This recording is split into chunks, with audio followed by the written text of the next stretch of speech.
Hey all, தலையில் நீர் கோர்த்துக்கிட்டு தலை பாரமாக இருக்கீங்களா? அப்போ உங்களுக்கான வீடியோ இதுதான். வீடியோ சேவ் பண்ணிட்டு சேனலை சப்ஸ்கிரைப் பண்ணிக்கோங்க. ஜலம்னா தண்ணி, அதனால் ஏற்படுகிற உபாதி தான் தோஷம். அதை தான் ஜலதோஷம்னு சொல்கிறோம். இது எல்லாத்துக்குமே சிம்பிளான ஒரு ஹோம் ரெமெடி. ஒரு வெற்றிலையை கழுவி தொடச்சி அதில் கிராம்பு 2, ஏலக்காய் 1, மிளகு 5, ஒரு சிட்டிகை உப்பு, மஞ்சள் சேர்த்து சுருட்டி வாயில் போட்டு நல்லா மென்று சாப்பிடணும்.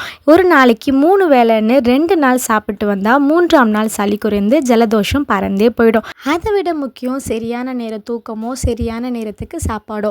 இதெல்லாம் கரெக்டாக பண்ணிட்டு வந்தீங்கன்னா ஒற்றை தலைவலி காணாமலே போயிடும்.